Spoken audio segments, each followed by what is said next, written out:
Good morning. आज हम लोग 1857 क्रांति के बारे में जानेंगे। ठीक है।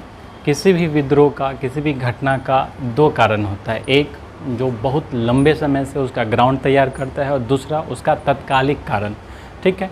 तो 1857 के क्रांति का जो ग्राउंड तैयार करने वाला कारण सब है वो है, पहला कारण यदि हम देखें राजनीतिक कारण में, तो लॉर्ड डलहौजी ने जो भी सिद्धांत यहाँ पे लगाए, लॉर्ड डलहौजी को हम लोग जानते हैं कि हड़प नीति का पालन करने वाला था। व्यक्तिगत नीति का सिद्धांत जो कई प्रकार से सिर्फ राज्यों को हड़प करने में विश्वास करता था और उसने कई उल जुलूल फैक्ट लगा करके कई राज्यों को हड़पा था। ठीक है। साथ ही बहादुर शाह को लाल किला से खाली करवा कर कुतुब मीनार के पास रहने का आदेश दिया था, तो इस कारण से लोगों की भावनाएं उसे आहत हो गई थी। ठीक है। तो राजनीतिक कारण में जो है लॉर्ड डलहौजी का किया गया जितना भी कुत्सित काम था वो सारा उसका राजनीतिक कारण का ग्राउंड तैयार किया। आर्थिक कारण में क्या है कि अंग्रेज का इंडिया में आने का एक ही मोटो था कि अधिक से अधिक आर्थिक लाभ कमाना। अब एज फॉर एग्जांपल के लिए हम लेते हैं कि जो रेशम का वस्त्र भारत से इंग्लैंड को निर्यात होता था उस पर 70 से 90% तक टैक्स लगाया जाता था, और जो रेशम का कपड़ा इंग्लैंड से भारत आता था उस पर 2 से 3% का टैक्स लगाया जाता था। तो इस तरह से यहाँ के मार्केट को पूरी तरह से बर्बाद कर दिया गया। ठीक है। सामाजिक और धार्मिक कारण में जो है यहाँ पे जब अंग्रेज आए तो यहाँ कई लोगों को अपने धर्म का प्रचार प्रसार करने दी, ईसाई लोगों को धर्म का प्रचार प्रसार करने दी, और कई सारे कानून को यहाँ पे संशोधन किया गया। जैसे सती प्रथा कानून बनाया गया, सती प्रथा को रोकने के लिए कानून बनाया गया, बाल विवाह को रोकने के लिए कानून बनाया गया, विधवा पुनर्विवाह का कानून बनाया गया। तो कई सारे कानून बनाए गए, नरबली को रोका गया। तो लोग को लगा कि ये जो है हमारे धर्म को लेकर के हमारे समाज को सुधारने के बजाय जो है हम लोग के धर्म पे ये आघात कर रहा है, ईसाई धर्म का ज़्यादा प्रचार प्रसार कर रहा है।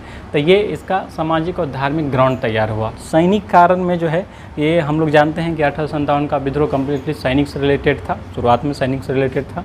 तो सैनिक का क्या प्रॉब्लम था कि जो इंडियन सैनिक जाते थे कितना भी अच्छा काम कर ले तो उस हिसाब से उसका प्रमोशन नहीं होता था, उस हिसाब से उसे फैसिलिटीज़ नहीं दी जाती थी। लेकिन अंग्रेज का कोई भी आदमी जो है नया अपॉइंटमेंट भी एक भारतीय सैनिक से जो 10 साल 15 साल काम करा उससे भी हायर पोस्ट पे तुरंत पहुंच जाता था। तो ये बहुत सारा जो है भेदभाव किया जाता था वहाँ पे।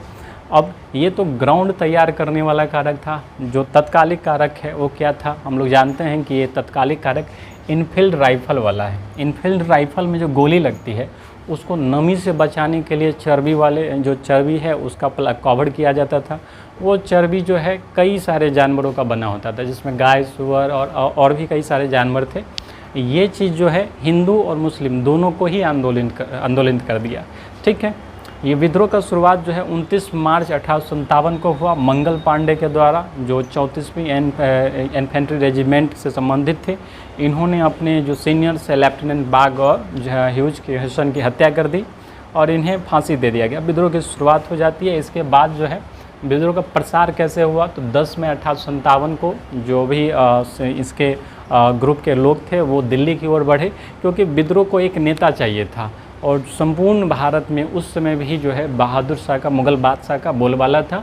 मुग़ल बादशाह को लोग अपना राजा मानते थे।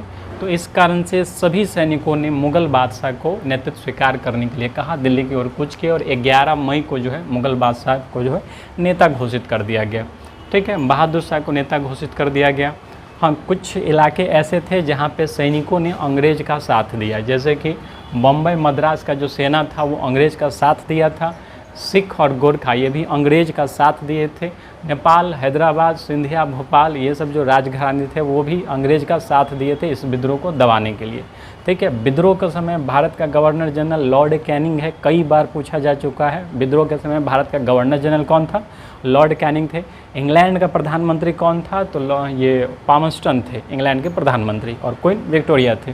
ठीक है। प्रमुख केंद्र और नेता, सबसे ज़्यादा जो इम्पोर्टेंट आपको याद रखना है वो है प्रमुख केंद्र और नेता का।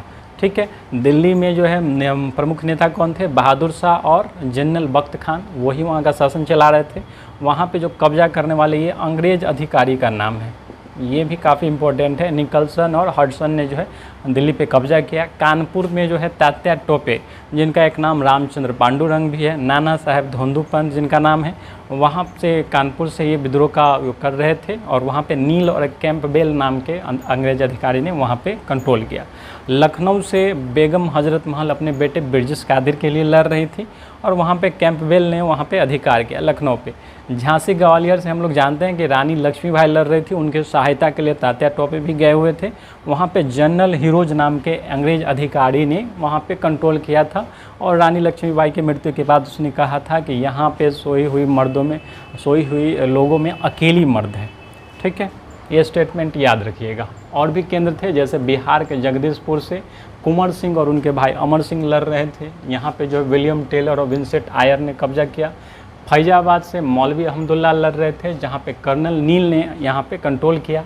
इलाहाबाद से लियाकत अली लड़ रहे थे, कर्नल नील ने कंट्रोल किया। बरेली से खान बहादुर खान लड़ रहे थे, जहाँ पे हडसन नाम के अंग्रेज अधिकारी ने कंट्रोल किया। और भी कई जगह इसके केंद्र बने थे, जैसे कि असम में मनीराम दत्त, कोटा से हरदयाल और जयदयाल, उड़ीसा से राजकुमार उज्ज्वल शाही, सुरेंद्र शाही, पंजाब से वजीर खान, कुल्लू से राणा प्रताप और वीर सिंह। ठीक है, तो ये सब प्रमुख केंद्र थे। कम से कम इस चैप्टर में सबसे ज़्यादा जो इम्पोर्टेंट है, याद रखने वाला है, वो है जगह, वहाँ का मेन नेता और वहाँ कब्जा करने वाले अंग्रेज अधिकारी। ठीक है, मंगल पांडे से संबंधित प्रश्न पूछा जाता है एग्जाम में, तो मंगल पांडे 34वीं इन्फेंट्री से संबंधित है। मंगल पांडे जो है बलिया के रहने वाले थे, इन्होंने लेफ्टिनेंट बाग और ह्यूसन की हत्या कर दी थी। ठीक है, आगे बढ़ते हैं हम लोग। विद्रोह के बाद क्या हुआ? जब विद्रोह को तो काफ़ी बर्बरतापूर्वक, दमनतापूर्वक दबा दिया गया था। विद्रोह के बाद क्या हुआ? तो विद्रोह के बाद सत्ता का परिवर्तन हुआ। ईस्ट इंडिया कंपनी जो भारत में शासन कर रही थी, ईस्ट इंडिया कंपनी को ख़त्म करके महारानी ने सारा नियंत्रण अपने हाथों में ले लिया। एक उद्घोषणा 1 नवंबर 1858 को महारानी की उद्घोषणा पढ़ी गई। इसे पढ़ा था लॉर्ड कैनिंग ने और इस उद्घोषणा को तैयार करने वाले थे स्टैनली। ठीक है, स्टैनली ने इसे तैयार किया था। इसी उद्घोषणा के आधार पे जो है लॉर्ड कैनिंग को प्रथम वाइसराय नियुक्त कर दिया गया। इस उद्घोषणा के बाद चूँकि ये सैनिक से संबंधित विद्रोह था, इस कारण से एक पील कमीशन का गठन किया गया सैन्य सुधार के लिए।